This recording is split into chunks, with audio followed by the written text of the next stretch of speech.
야곱은 하나님의 은총 속에서 풍요한 삶을 살 수가 있었을까? 어떤 차이가 있었겠습니까? 야곱이 풍요한 삶을 살았다 하면 여러분들 또 이제 세상적으로만 생각하지 마시기 바랍니다.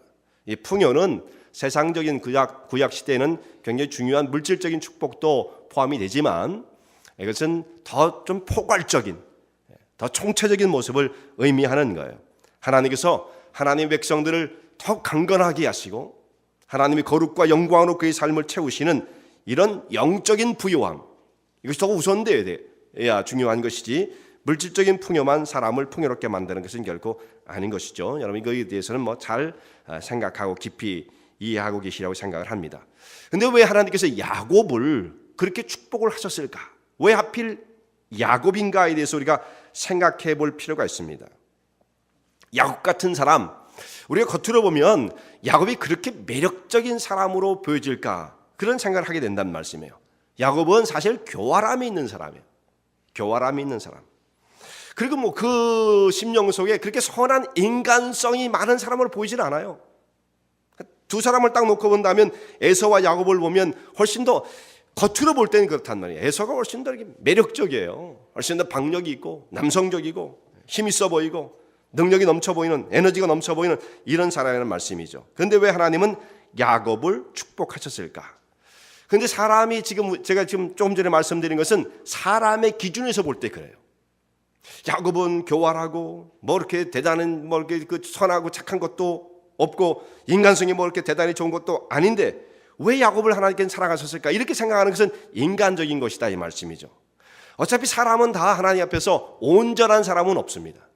다 의인이 하나도 없으니 다 치우쳐 무익하게 되었다 이렇게 말씀을 하시니까 겉으로 볼 때의 모습은 야곱이 교활하다 인간성이 별로 안 좋다 이렇게 생각을 해도 그 사람들의 입장에서 보는 그 견해일 뿐이지 하나님께서 보실 땐 다 치우쳐 무익하게 되어진 그런 모습이지 여기서 별다른 차등이 없다 이런 말씀이죠. 그런데 야곱은 다른 사람이 갖지 못한 중요한 한 가지를 가지고 있었습니다. 그게 뭐냐면은 하나님의 은혜를 깊이 사모하는 사람이었다라는 말씀이에요. 그는 나면서부터 하나님의 은혜를 사모하는 사람이었습니다. 나면서부터. 성경에서 그렇게 보도를 하고 있다는 말씀이에요. 성경 여러 군데에서 그렇게 보도를 합니다. 나면서부터. 그래서 나면서부터 그는 장자 되기를 원했습니다. 장자가 되는 게 왜 장자가 되고 싶어 했느냐면 장자는 원래 그런 것도 있어요. 물질적으로는 아버지가 장자에게 다른 형제들의 두 몫을 주는 물질적인 풍요와 그 축복도 있기는 없는 건 아니에요. 그렇지만 지금 야곱이 더 바라고 있었던 것은 뭐냐면 하나님께서 장자를 통해서 연결시켜 나가는 구속사에 하나님이 이루시고자 하는 이 땅의 죄를 해결하시고 하나님 나라가 오게 하시는 그 역사 가운데에 조금 좀 어려운 용어도 있을 수 있겠습니다만 하나님께서 구원을 이루시는 그 사역 가운데에 사람들을 선택해서 그 일들을 이루시는데 그냥 하나님께서 혼자 하신 게 아니에요. 이 세상의 역사 가운데 들어와서 그 구원의 역사를 이루어야 되기 때문에 거기 동원되어서 쓰여지는 사람들이 있었습니다. 거기에 바로 야곱이 그 하나님의 구원의 역사를 이루는 가운데 내가 부름을 받아 하나님의 거룩한 도구로 영광스러운 사역을 감당하고자 한다는 그런 간절함이 있었던 거예요. 이게 보통 사람이 품는 마음이 아닌 거죠. 내가 세상에 좀 더 잘 살고 싶다, 높아지고 싶다, 부유해지고 싶다 이 정도의 꿈이 아니었던 것입니다. 그런데 이런 꿈을 품고 있었지만은 나올 때 어머니 뱃속에서 먼저 장자로 태어났으면 아무 문제가 없어요. 그런데 그런 형에게 항상 힘이 밀렸기 때문에 어쩔 수 없이 차자로 태어날 수밖에 없었습니다. 그러면 이제 장자 차자는 결정된 거예요. 이건 바꿀 수가 없습니다. 1초가 됐든 2초가 됐든 에서가 먼저 나온 건 사실이거든요. 너무 억울하죠. 발뒤꿈치를 붙잡고 나왔으니까 1, 2초 차이밖에 안 날 터인데 한 사람은 장자가 되고 한 사람은 차자가 되었으니 이거 억울하지 않겠어요? 그렇지만 결정된 거예요. 바꿀 수가 없습니다. 그런데 야곱은 이 결정되어졌음에도 불구하고 내가 장자가 될 것이다 라고 하는 내가 맏아들이 되어서 하나님이 내려주신 그 축복을 받고야 말겠다고 하는 이 꿈을 절대로 포기하지 않습니다. 그 다른 사람들이 보면 그건 상식적으로도 맞지 않는 거예요. 약간 정신이 이상한 사람이에요. 될 수 없는 것을 추구하는 사람이니까 그거야 결정됐잖아. 네가 차제로 태어난 건 그건 어쩔 수 없는 거야. 이제 끝났어. 다 그렇게 생각할 수밖에 없는 거 아니겠습니까? 이걸 어떻게 바꿔요? 그런데 이 할 수 없는 것임에도 불구하고 야곱은 이 꿈을 포기하지 않습니다. 이게 대단한 거죠. 야곱이 말이죠. 내가 어떻게든지 장자가 되어서 하나님이 허락하신 그 영광스러운 자리에 서게 될 것이다. 이 꿈을 가지고 삶을 살아갑니다. 그러다가 이제 아버지를 속이고 이제 형의 노임을 받아가지고 도망을 갔잖아요. 20년 동안 밧단 아람이라는 곳에 도망을 가서 하란이에요. 거기 가서 이제 20년 동안 생활을 하고 나중에 피난살이가 끝나고 이제 하나님께서 네 땅으로 돌아가라, 내 고향집으로 돌아가라 이 말씀하셨기 때문에 20년 후에 다시 이제 그곳에서 얻었던 부인과 자녀, 부인들이죠 사실은. 그렇게 되면 원래는 부인이 하나여야 되지만 야곱은 그렇지 못했어요. 부인이 많았어요. 부인이 있었고 또 자식들을 데리고 자기가 가지고 모았던 많은 재산을 이끌고 고향 땅으로 돌아오게 되어집니다. 근데 고향으로 돌아오는데 그 길목에서 자기 형 에서가 그를 지키고 있는 거예요.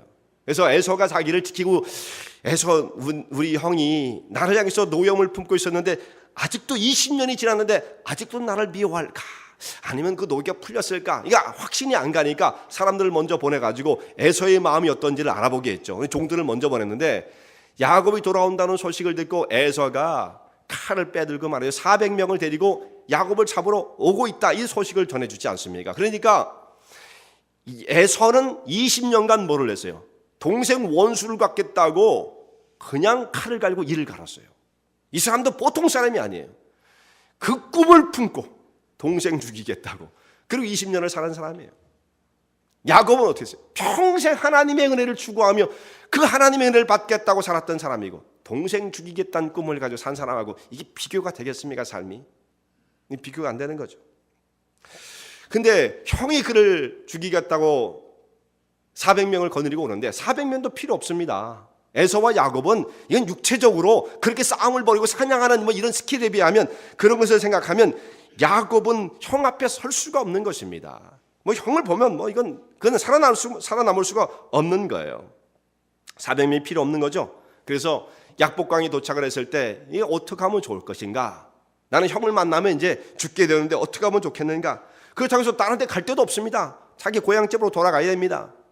그래서 자기의 모든 소유를 다 약복강을 건네게 하고 이제 요단으로 들어가는 거예요. 요단으로요.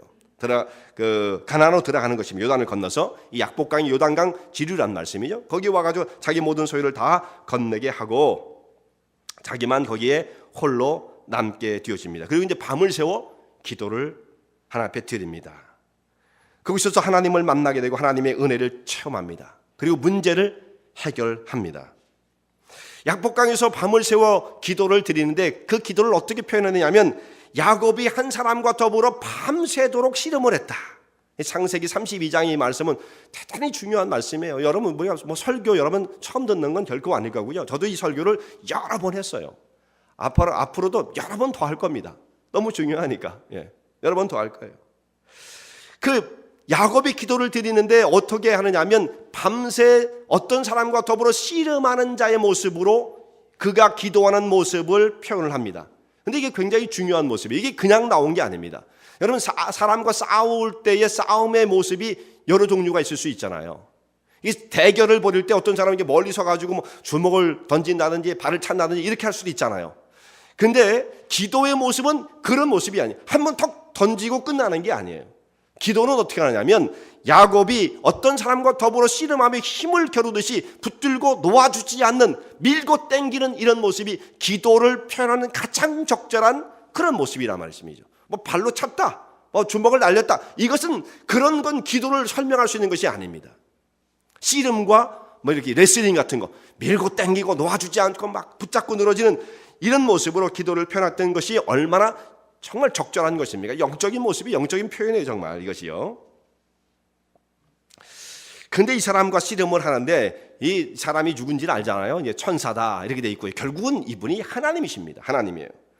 근데 아무리 야곱을 이기려 해도 야곱을 이길 수가 없자 야곱의 환도뼈를 쳐서 그 환도뼈가 위골되었다 이렇게 말씀을 하죠. 야곱이 힘을 쓰지 못하도록 했습니다. 날이 새려고 하는데도 힘이 빠진 이 환도뼈가 위골되어진 그 상태에서도 야곱은 그 사람을 붙잡고 놓아가게 하지 않습니다. 이 사람이 날이 새려고 하니까, 야, 얘 날이 새려고 하니까 그만하고 나를 가게 하라. 야곱이 그를 끝까지 붙잡고 내게 복을 주시 아니하시면 절대로 놓아가게 하지 않겠나이다. 그래서 결국은 하나님을 거기서 만나게 되어지고, 세상과 맞서기 전에 정말 사람의 힘으로 해결할 수 없는, 이거 죽은 거예요. 정말 만나기 전에 그는 정말 오금이 저려서 어떻게 할 수도 없는 그런 상태. 그런데 그는 그 문제를 들고 하나님 앞에 나가서 그 문제를 하나님 앞에서 해결하고 난 다음 하나님을 만나고 새로워져서 능력을 받아 이 문제를 너끈하게 넘길 수 있는 그런 사람이 되었습니다. 어떤 사람들은 세상에 무거운 짐이 막 밀려오면 그걸 가지고 사람이 해볼 대로 다 수적으로 해보다가, 어떤 사람은 그 후에 하나님께로 돌아오는 사람이 있죠. 그렇게라도 하면 다행이에요. 어떤 사람은요. 고생을 고생대로 하다가 그래도 하나님께로 돌아오면 다행이죠. 나중에 돌아오지도 않고 그냥 딴 데로 가버리는 사람이 있잖아요. 근데 제일 지혜로운 사람은 뭐냐면, 이렇게 무슨 문제가 닥쳤을 때 세상과 먼저 맞서려 하지 아니하고 그 문제를 하나님께로 들고 나가 먼저 거기서 해결을 보는 거예요. 야곱이 그런 사람이었죠. 하나님께로부터 그 문제의 해답과 해결을 받고 난 다음에 세상과 맞서니까 야곱 에서가 그냥 저절로 무너지고 말지 않습니까? 가장 지혜로운 사람이죠. 그래서 하나님 앞에 기도의 무릎을 꿇고 씨름하는 기도를 통해서 문제를 해결했던 사람이었습니다. 그런데 이 하나님의 해결과 응답이 그냥 오는 게 아니었어요. 이 은혜를 받기 위해서 야곱은 그야말로 모든 것을 희생하고 모든 대가를 지불할 각오가 되어 있었습니다. 하나님의 은혜를 받을 수만 있다고 한다면 내게 있는 모든 것이 다 없어진다 할지라도, 뼈가 부러지든 위골이 되어지든 정말 여기서 목숨을 잃는 한이 있다 할지라도 그 정도거든요. 이건 뭡니까? 죽기 살기로 매달린 정도예요. 거의 죽기로 매달린 겁니다. 살기도 없어요. 살기도. 그랬더니 하나님께서 그와 같은 야곱을 붙들어 주셨던 것입니다. 이런 은혜가 아무에게나 주어지는 것이 이렇고 아니더라 이 말씀이에요. 정말 하나님 앞에 은혜를 받기 위한 그 성도의 영적인 자세는 어떠해야 하는가? 아무나 그냥 너 은혜 받아, 너 은혜 받아, 이런 식으로 해서 은혜가 주어지는 것은 아니더라 이 말씀이죠. 왜냐하면 그 은혜는 절대로 값싼 은혜, 칩 그레이스가 아니에요. 값싼 은혜가 아닌 것입니다. 너무나 소중하기 때문에 그 소중한 가치를 모르는 사람에게 은혜를 줄 수가 없는 거예요. 그 은혜를 얻기 위해서 자기 모든 것을 다 지불할 그런 준비와 각오가 되어 있는 사람에게 하나님께서 은혜를 주시는 것입니다. 환도뼈가 위골되도록 하나님과 씨름을 했어요. 나는 당신의 축복이 필요합니다. 내게 축복하소서. 얼마나 그가 간절했습니까? 그래서 내게 축복하지 않으면 하나님을 붙잡고 가게 하지 않겠나요? 노아 가게 할 수 없습니다. 그런 일은 절대로 벌어지지 않을 겁니다. 날이 새든 그런 건 난 관계없어요. 이 정도죠.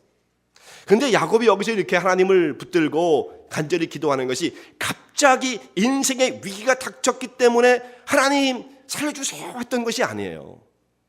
그런 모습일 수도 그렇게 이해가 가죠. 그렇지만 야곱은 이것은 한결같은 모습입니다. 언제부터 그랬어요? 어머니 뱃속에 있을 때부터. 나는 장자가 돼야 돼, 장자가. 그러나 이게 실패했죠. 그래도 그 꿈을 버리지 않았던 한결같은 모습으로 하나님의 일을 추구해왔던 야곱의 모습이 여기 나타나고 있는 거지, 갑자기 그가 안 그러던 사람인데 휙 변해가지고 그런 건 아니에요.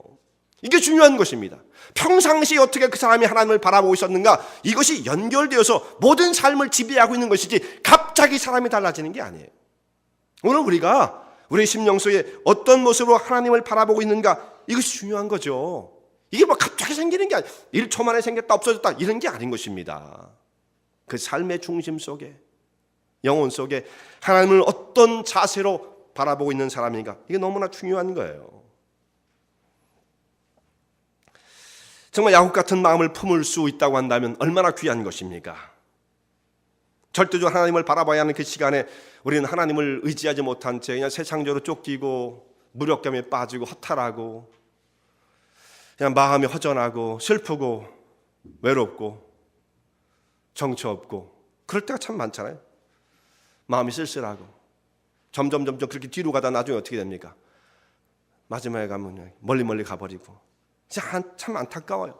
세상을 정복해야 할 하나님의 백성들이 세상의 그 연약한 것들 때문에 정복을 당한다 이 말이에요. 그러니까 안타깝죠. 안타까운 거예요. 여기서 우리는 야곱의 이 간절함, 그리고 희생, 어떤 것을 포기해서라도 하나님의 은혜만큼은 양보할 수 없고 포기할 수 없다는 거죠. 그리고 그 모든 것을 위해서 자기를 포기하는 모습을 보게 되어집니다. 그리고 하나님의 은혜를 찾는 거예요. 자, 우리가 하고 싶은 것들 다 가지고 그러면서도 하나님의 은혜를 더 주세요. 난 이것도 다 좋고요. 하나님의 은혜도 좋아요. 이렇게는 안 돼요. 이건 그야말로 이건 성립하지 않는 것입니다. 하나님의 은혜를 최우선으로 놓을 수 있는 사람이 그 은혜를 받을 수 있는 자격을 갖췄다고 하기는 자격은 누가 있겠어요? 자격은 없지만 자세는 갖췄겠죠. 하나님의 은혜를 받을 수 있는 자격은 아무도 없어요. 그러나 자세는 갖출 수가 있겠죠. 그런 사람이 자세를 갖추는 겁니다. 이 사람이 모든 것을 다 희생할 각오가 되어 있어요. 우리도 하나님 앞에서 정말 하나님의 은혜를 얻기 위한, 그래서 자기 것을 희생하고 포기할 수 있는 마음이 있어야만 합니다. 은혜를 주셨더니 그 은혜의 소중함을 알지 못하고 그것을 무슨 세상적인 기회로 삼아가지고 더 세상적으로 방종의 길로 나갈 수도 있는 게 사람의 모습이거든요. 그러니까 은혜의 소중함을 모르는 사람에게 함부로 하나님께서 은혜를 허락해 주실 수가 없는 겁니다. 그거 받으면 세상으로 더 가버릴 텐데, 그렇지 않겠어요? 그리고 하나님의 은혜보다 어떤 사람은 자기의 자존심이 너무 자존심, 정말 하나님의 은혜를 소중히 여기는 것보다 자기의 자존심을 지키는 것을 소중하게 여기는 사람은 이 은혜에 참여할 수가 없어요. 안 되는 것입니다. 이게 깨어져야죠. 그 단단한 껍질로 쌓여져 가지고 그 속에서 혼자 웅크리고 있는 사람에게 하나님께서 은혜를 주실래야 줄 수가 없는 거예요. 혹은 세상적인 재미와 관심이 너무나 하나님의 은혜보다 거기에 너무 집요한 관심을 갖고 있는 사람들, 하나님의 은혜가 소중한지를 모르는데 어떻게 이런 사람이 그 은혜 가운데 나갈 수가 있겠습니까? 야곱은 겉모습으로 올 때 그렇게 대단한 사람도 아니고 매력적인 사람이 아니에요. 일반적인 사람과 비교해봐도 그 사람은 조금 평균 이하처럼 보입니다. 야곱이. 그리고 그때 당시의 사회에서 오늘날에는 야곱 같은 사람도 그래도 매력적이에요. 이런 사람이 요즘은 대접받아요. 야곱같이 집에서 죽수고 이렇게 밥해가지고 와이프 대신에 해가지고 집안 청소 잘하고, 그러면 인기잖아요. 근데 옛날에 이때의 성경이 기록될 당시에 이 야곱의 모습은 사회 부적합경 그런 인물이란 말이에요. 사회에 적응하기 힘든 사람이에요. 이런 사람은 그때는 사냥터를 누벼야 되고 힘든 일들, 육체적인 노동을 해야 되고 그 정말 거친 기후와 맞서야 되고 이런 거친 삶을 살아가는 사람들인데 집에서 어머니 곁에서 부뚜막 곁에서 그냥 죽이나 쓰고 앉아 있는 사람이 무슨 매력이 있겠습니까? 이 사람은 낙오되기 딱 좋은 사람이었다, 이런 말씀이죠. 에서가 훨씬 더 매력적이고 능력 있어 보이고 성공적인 인생을 살아갈 것처럼 보이게 되는 것입니다. 그런데 그가 오히려 결과는 에서는 하나님의 버림을 당하고 미움을 당했고 야곱은 하나님의 선택과 인정을 받았습니다. 그가 가지고 있었던 게 뭐냐면 하나님의 은혜를 향한 집요함. 절대로 놓치지 않습니다. 여기서 정말 목숨을 걸 만큼 이 문제는 그리고 항상 일시적인 게 아니었어요. 처음부터 끝까지 이와 같은 마음을 가지고 하나님을 바라봤습니다. 뱃속서부터 장자의 꿈을 포기하지 않았던 사람, 결정되고 난 다음에도 포기하지 않았던 사람, 이 야곱이었어요. 그런데 에서는 하나님을 전혀 소중히 여기지 않습니다. 그 히브리서에 말씀하잖아요. 에서같이 망령된 자처럼 행하지 말라. 에서는 팥죽 한 그릇에 그 장자의 소중한 명분을 팔아넘긴 사람이다. 은혜의 소중함을 모르니까 이런 사람은 은혜를 받을 수가 없는 거예요. 얼마나 성도 여러분 하나님의 은혜에 대한 간절함이 있습니까?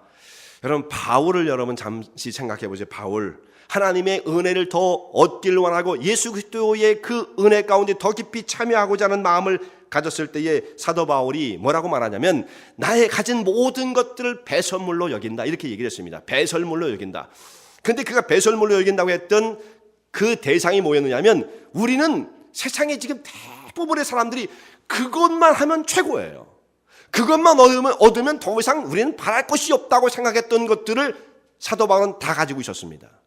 학문, 학위, 뭐 이런 거잖아요. 지식, 권세, 다 가지고 있었어요. 이 사람은 성공의 대로를 막 달려갈 수 있는 사람이고요. 그것보다도 또 이 사람 백그라운드가 너무 좋았어요. 백그라운드가. 그 사람은 바리새인 중에 바리새인이고 가말리엘 문에 수학을 했고 말이죠. 전도가 아주 그냥 유망한 사람이었으며 이것은 그러니까 모든 사람들의 꿈입니다. 그렇게만 될 수 있다면 내가. 우리가 화기 앞에서 그냥 쩔잖아요. 그냥 이렇게 할 말도 없어 뭐 이러면서 그런 걸 다 갖췄던 사람이에요. 그런데 이 사람이 하나님 앞에서 하나님의 신령한 은혜를 사모하는 그 믿음의 열심을 품게 되었을 때 이 모든 것들은 배설물들이라 이거죠. 배설물. 이것을 끌어안고 이것을 소중하게 여기면 여길수록 하나님의 은혜는 자기에서 멀어지는 것을 발견하게 되고 이 두 가지를 비교하니까 이것은 배설물이에요. 이것은 가치도 없어요. 배설물은 비교 평가했을 때 없다 정도가 아니라 이것은 상대도 할 수 없다라는 거 아니겠습니까? 그걸 다 배설물처럼 버리고 하나님의 은혜를 추구했던 사람입니다. 우리 하나님의 은혜를 사모하는 주의 백성들도 조금 해보다가 조금은 다 해봅니다. 한두 주, 한 두세 달, 길면 6개월. 그 정도는 다 해봐요. 근데 그거 가지고는 이게 열매 맺는 자리까지 못 나가요. 야곱을 한번 보세요. 야곱은 이 사람은 어머니 뱃속서부터예요.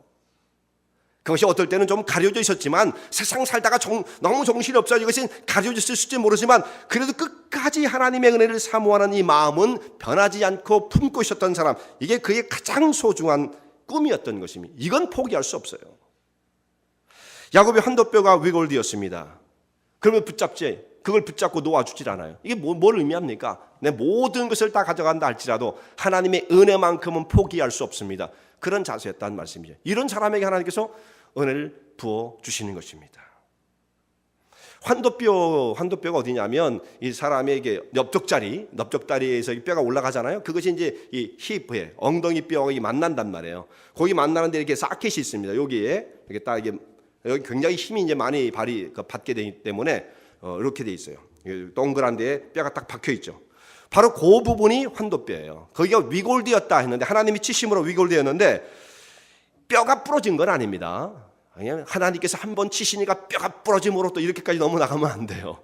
뼈가 부러졌으면 그 다음에 일어나서 야곱이 걸을 수가 없죠. 뼈가 부러진 사람이 아무리 은혜를 받아도 못 걷습니다. 너무 이렇게 상상을 너무 초월하면 안 돼요. 위골드였다는 것은 뒤틀려서 이건 엄청난 물론 통증이었을 거예요. 걷기 힘들 만큼. 그러니까 그 다음에 절었다 이렇게 돼 있거든요. 위골은 탈골 내지는 약간 삔 모습이죠. 삔 모습. 하나님께서 야곱을 쳐도 무자비하게 허리를 쳐가지고 부러뜨리게 했겠습니까? 그러실 분이 아니잖아요.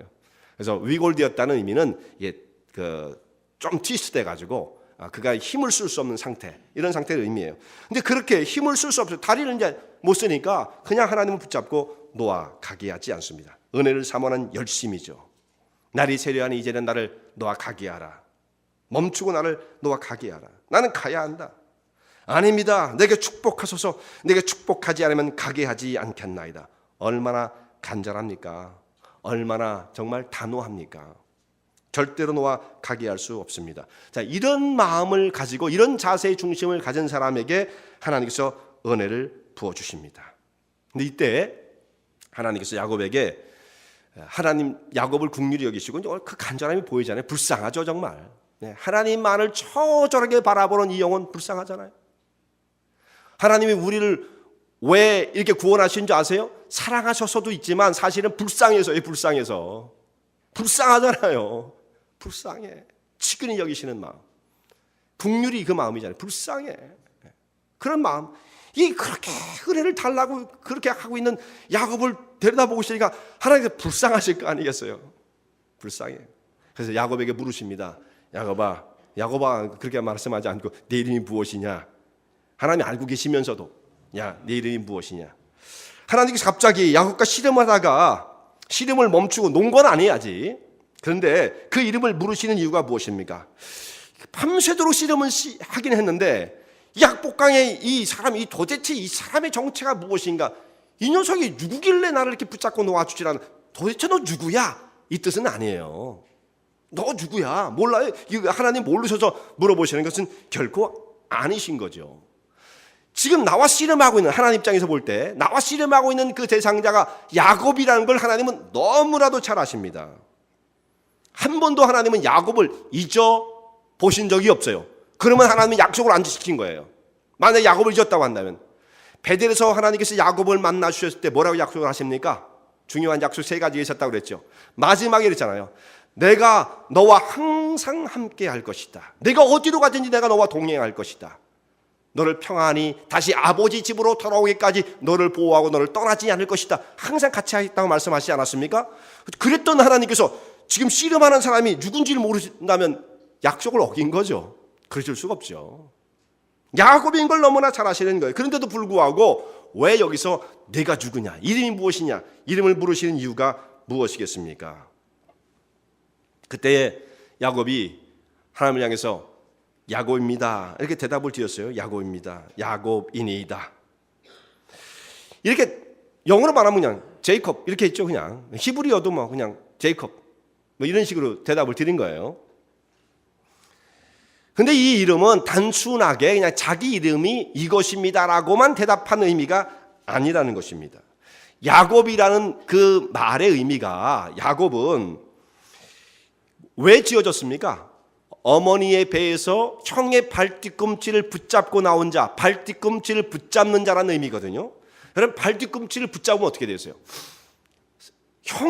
형이 어머니 모태에서 먼저 나올 때 발뒤꿈치를 붙잡은 건 빨리 나가기 위함이에요. 내가 먼저 나가기 위함이지만 힘에 밀렸던 거죠. 근데 평생을 야곱으로 살면 어떻게 됩니까?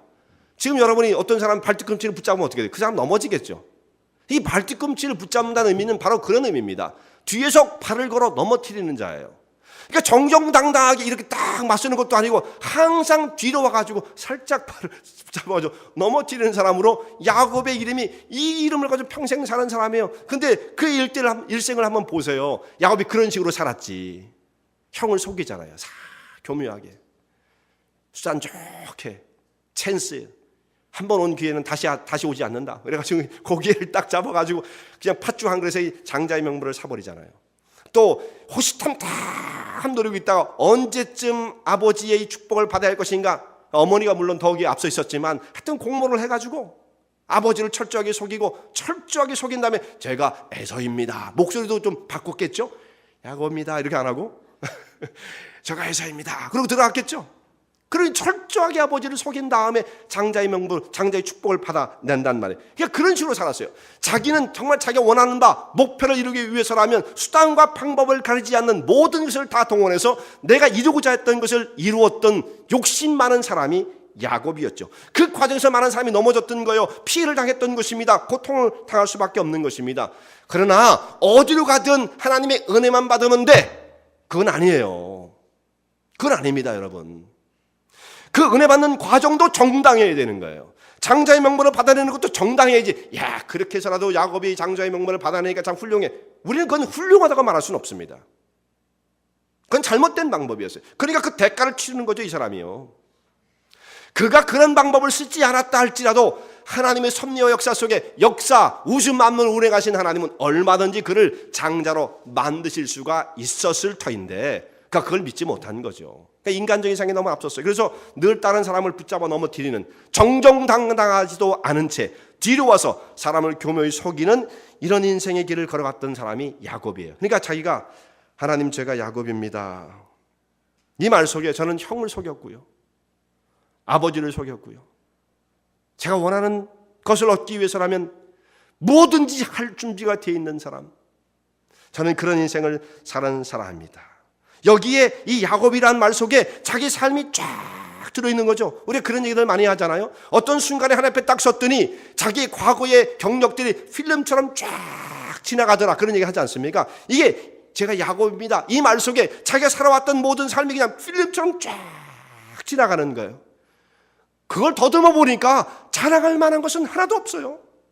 다 왜곡되어지고 욕심 많고 뭐 이런 삶을 살아갔던 사람이 야곱이었어요. 야곱입니다, 저는 넘어지게 하는 자에 발을 거는 사람이에요, 그것도 뒤에서 발을 거는 사람입니다, 이렇게 하나님 앞에 고백을 드립니다. 곧 하나님께서 야곱의 이름을 부르시는 것은 그의 이름을 부르며 그가 지금까지 살아왔던 삶의 모습을 파헤쳐 보시는 거예요. 너 어떻게 살았어? 너는 도대체 어떤 사람이냐? 그 사람의 정체를 지금 묻고 계신 것입니다. 지금 그가 이 말씀을 들을 때에 자기가 지금까지 살아왔던 모든 삶을 주 앞에 이 한마디로 고백을 드리는 거죠. 저는 야곱이에요. 야곱같이 산 삶도 아니고 저는 야곱으로 살았습니다. 넘어지는 자로서, 넘어지게 하는 자로서 삶을 살아왔던 사람입니다. 제가 얻고자 하는 것을 얻기 위해 발버둥 쳤던 사람입니다. 이 이름 속에 자기의 삶이 적나라하게 드러납니다. 허물을 고백하는 거죠. 야곱입니다. 몰라서 물으신 게 아니라고 그랬잖아요. 그런데 하나님께서 야곱이 이 이름을 고백하자 뭐라고 말씀하십니까? 그래, 넌 그렇게 살았어. 넌 진짜 죄가 많아, 허물 많아. 이렇게 말씀을 안 하시고요. 근데 그 고백을 드리는 건데, 그러니까 우리가 하나님 앞에 나와서 자복을 하면 맞아, 너 그렇게 흉악해. 이렇게 말씀 안 하신단 말이죠. 그걸 딱 고백하는 순간 그냥 하나님은 그 고백이 되어지는 순간 그것은 정말 탓하지도 않으시도록 그냥 옆으로 제껴놓으시고 내 이름이 야곱이다마는 다시는 야곱이라 부르지 아니하고 내 이름은 이스라엘이 될 것이다. 이는 내가 하나님과 사람과 더불어 겨루어 이겼습니다. 이런 이름을, 영광스러운 이름을 주십니다. 여기 우리는 항상 호세아서에서도 무슨 말씀을 하고 있을 때 하나님과 겨루어 이긴 자라는 말씀이 나오지만 하나님과 사람과 겨루어, 그러니까 야곱은요 사람하고도 겨루면 이겨요. 항상 수단이 워낙 좋으니까 사람하고도 이겼고, 여기에 보면 하나님과 겨루어 이겼던 사람, 하나님은 어떻게 겨루어 이겼습니까? 붙잡고 매달림으로써. 그리고 겨루어 이긴 사람이라는 이스라엘이라는 영광스러운 이름을 받게 됩니다. 여기에서 정말 야곱은 하나님 앞에서 이 세상에 가장 위대한 인물로 세움을 받는 순간이에요. 자, 사람이 어떻게 해야 위대해집니까? 사람이 어떻게 해야 정말 위대해지는 것입니까? 우리가 위대한 사람을 생각하면 뭘 상상할 수가 있어요? 뭘 상상할 수 있습니까? 위대한 사람. 뭐 대제국을 이룬 알렉산더 이런 사람, 징기스칸 이런 사람들. 그런 사람들을 우리 위대하다고 생각하잖아요. 그 대자까지 붙이잖아요. 대자까지. 세종대왕. 그런 사람을 우리가 위대하다고 생각하죠. 여러분, 대제국을 이룬 사람이랄지라도 그 사람이 그것으로 하나님을 이길 수가 있어요? 못 이기죠. 지금 같은 경우에는 대재벌, 정말 엄청난 회사를 가지고 막강한 권력을 휘두르는 사람이 된다 할지라도 하나님을 이길 수 있습니까? 택도 없죠. 감히 상상도 못하는 것입니다. 그런데 이 야곱은 뭡니까? 이 사람은 아무것도 아닌 사람이에요. 사실 이 사람의 신분을 생각하면 가나안 땅에 이민 3세입니다. 3세. 이민 3세 가도 이민자예요. 결국은요. 그걸 우리가 잊으면 안 됩니다. 이때 당시에 이 과거 속에서도 말이에요. 이민 3세들은 마이너리티. 아버지 이삭도 이민 2세.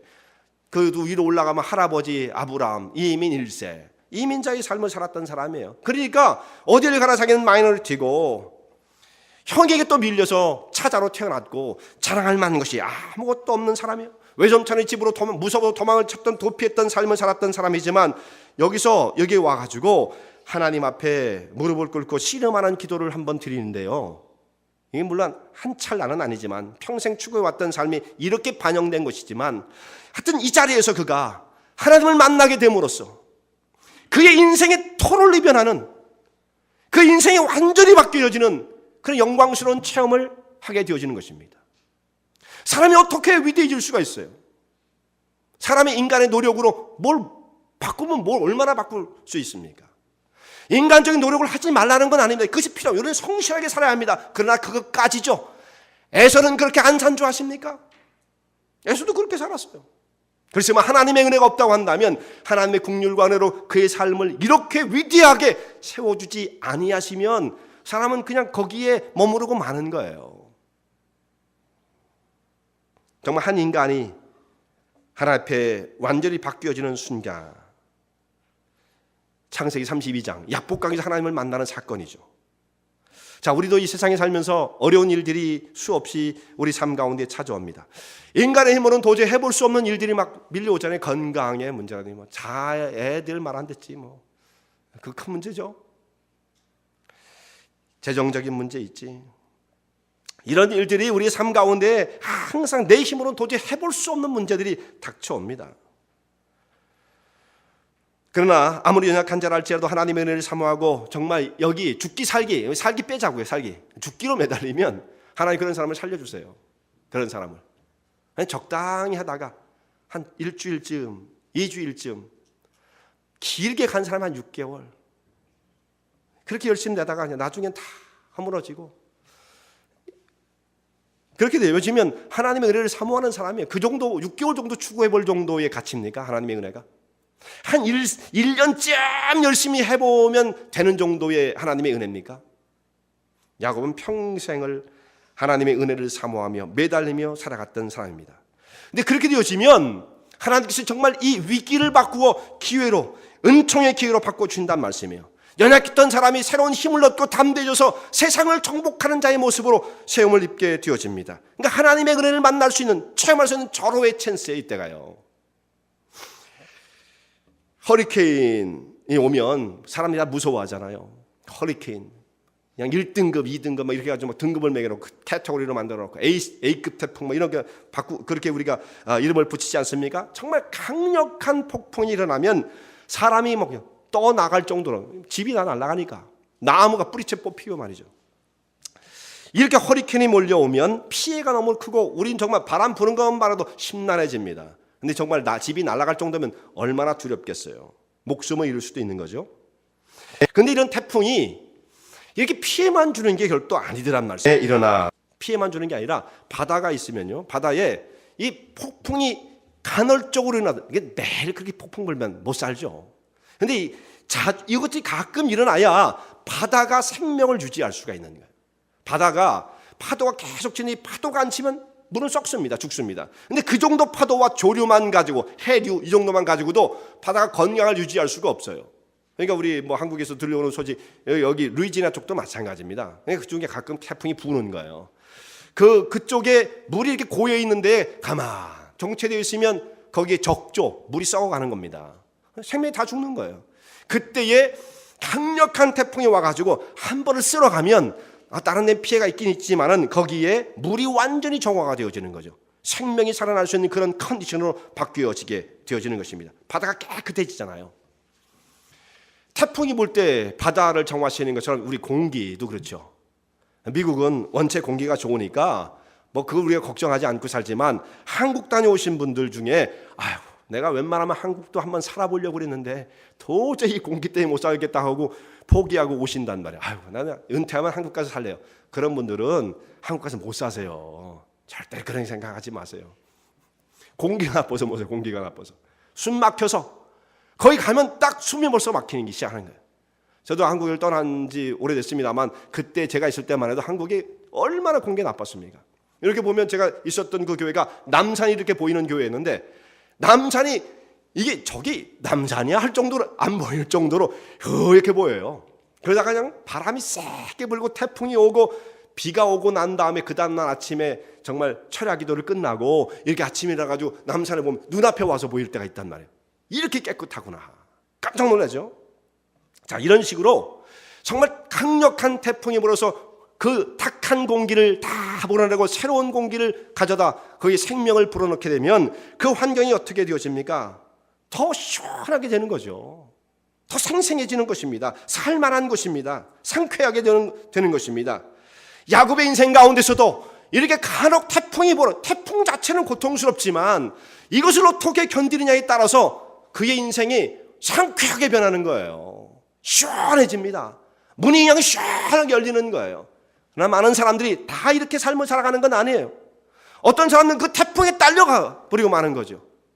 그걸 견디지 못해 태풍에 날아가 버려요. 견디지 못하는 사람이 많아요. 위기를 기회로 바꾸신 하나님의 은총을 체험하지 못한 채 그냥 태풍채 그냥 뿌리가 뽑혀가지고 그냥 가버린단 말씀이에요. 안타깝죠. 그게 은혜의 기회인데 정말 그것을 잊게 되면 시원한 물이 확 열릴 터인데 그걸 못하는 거예요. 야곱은 에서에 비해서 열등한 것이 많았던 사람이 위기를 겪어요. 그러나 포기하지 않습니다. 그 위기를 겪어냄으로써 더욱더 강해지고 새로운 사람이 되었습니다. 하나님께서 그를 축복하시고 그를 세워주십니다. 그래서 호세아서 12장 3절 4절에 호세아서에서 야곱의 생애를 보도하는 장면이 나오는데 야곱이 약복강에서 기도하면서 하나님을 만나는 장면을 이렇게 말씀하고 있습니다. 야곱은 호세아서 12장인데 여러분 잘 들으세요. 야곱은 태에서 그 형의 발 뒤꿈치를 잡았고 또 작년에 하나님과 힘을 겨루되 천사와 힘을 겨루어 이기고 울며 그에게 간구하였으며 이런 말씀이 나와요. 호세아서. 호세아가 이제 소선지서 중에 굉장히 중요한 선지서인데 호세아가 야곱의 생애를 쭉 보다가 야곱의 생애를 어디서 출발시켜야 되느냐면 야곱의 생애 특징이 딱 여기 그대로 나와 있죠. 형의 발뒤꿈치를 붙잡고 나왔다는 것부터 야곱을 설명해야 야곱을 설명할 수가 있는 거예요. 아주 특징적인 거죠. 호세아 선지자가 봐도 야곱은 말이야 이런 사람이에요.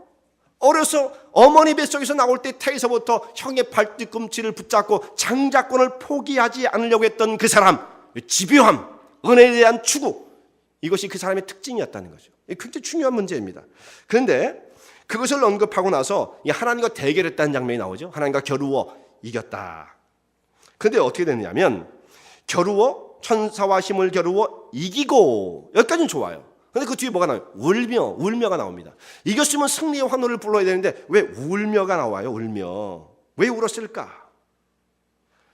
야곱의 여기서의 씨름은 단순한 씨름이 아니고 간절한 기도였음이 분명하게 되는 거죠. 울었다. 왜 간절하고 은혜를 받았을 때도 울을 수 있지만 여기에 이 야곱의 그때의 기도의 모습은 회개란 말이에요. 회개. 네가 어떻게 살았어? 너 어떤 사람이야? 물으실 때 저는 야곱입니다.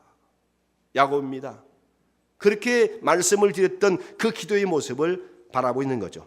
야곱은 정말 눈물로서 자기의 생을 주님 앞에 내려놓으며 자기의 삶을 깨트린 참의 눈물을 흘렸던 사람이에요.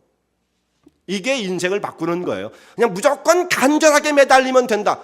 안 됩니다, 여러분. 여기 회개가 빠진 상태로의 간절함은 인간의 욕심일 수밖에 없는 거예요. 그런 것을 말씀드리는 게 아닙니다.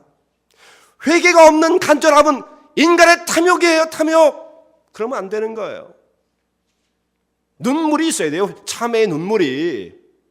그 사람이 그거가 하나님 앞에 기도하는 자의 모습이지 뭘 달라고 말은 그럽니까? 그런 거 안 주셔도 좋아요.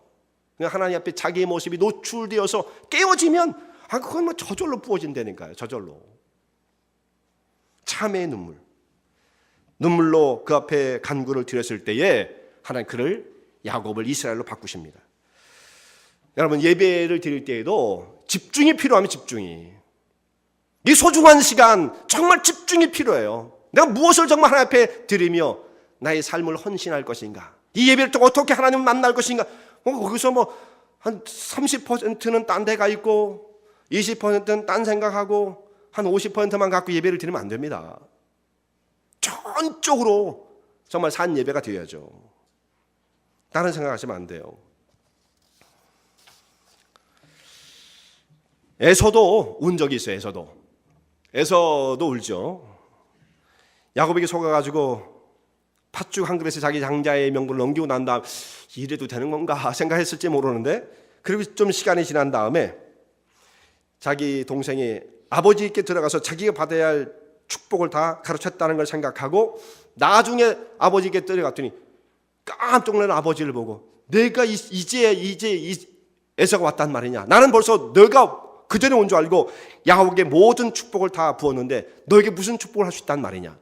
이때 이제 에서가 어떻게 되죠? 방송되고 통곡을 했단 말입니다.